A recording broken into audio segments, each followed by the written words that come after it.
Hello, today I'm going to be talking about Soren Kierkegaard, the grandfather of existentialism.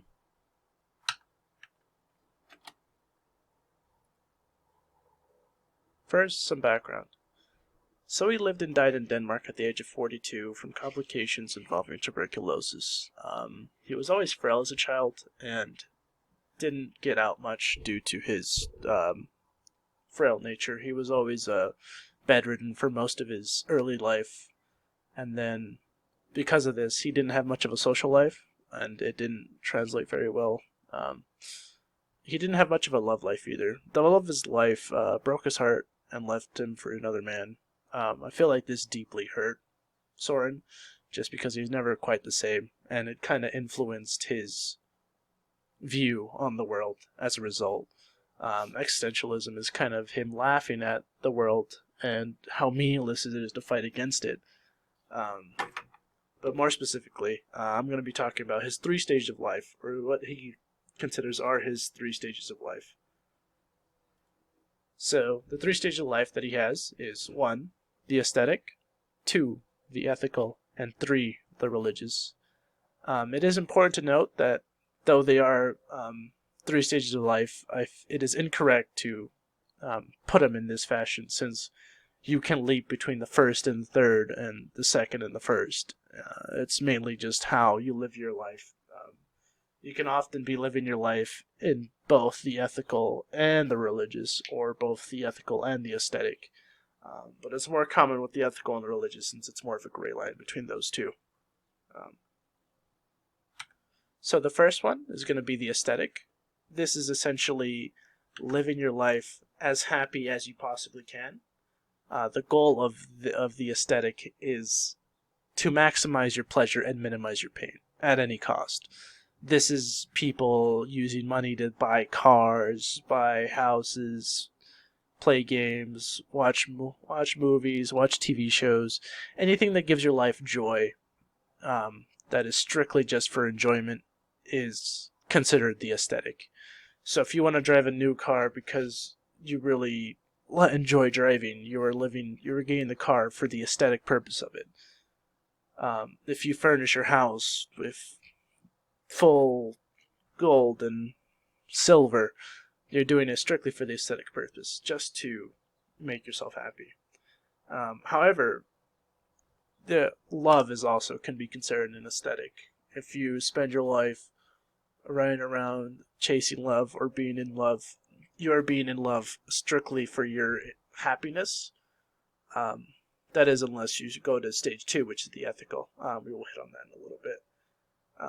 However, the aesthetic, according to Soren Kierkegaard, with enough repetition, the glamour of it will wear off.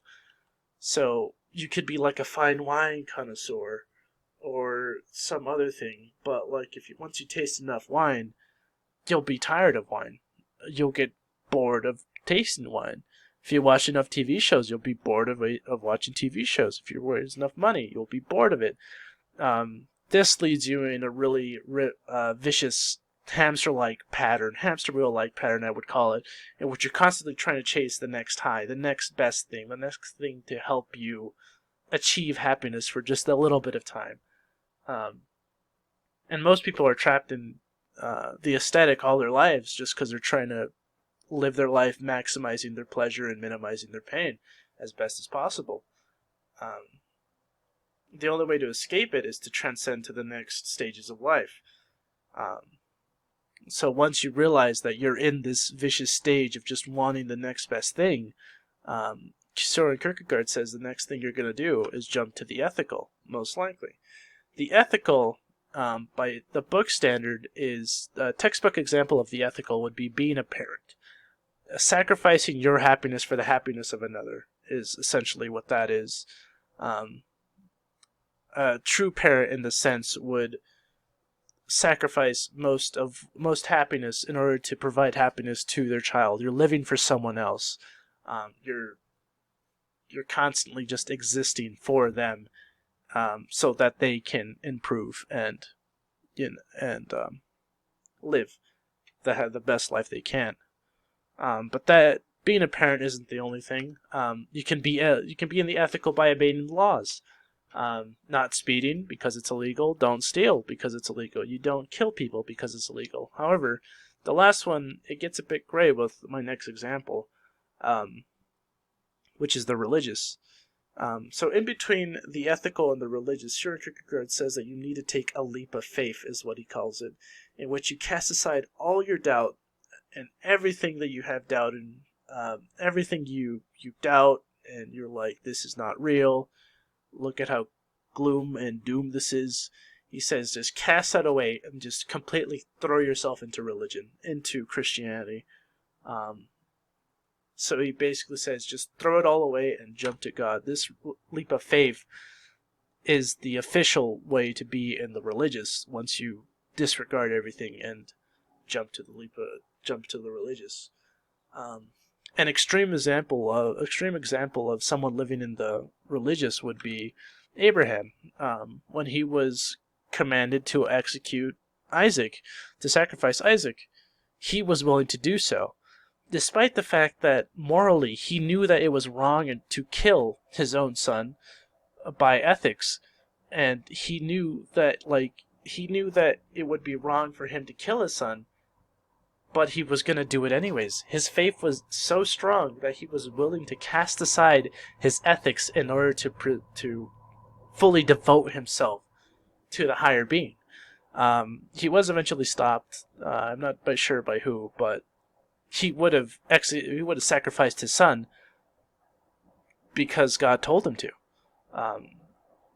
This extreme example can also be carried over to Thanos from Avengers Infinity War and Endgame. Thanos sacrificed his daughter in order to achieve the Soul Stone. He was willing, in his mind, the ends justified the means enough that he was willing to kill his own daughter in order to achieve his goal. This level of devotion is extremely impressive and extremely it's almost unhumanly possible, I would say. But yeah, those are his 3 stages of life. This is Alejandro Martinez. Thank you and goodbye.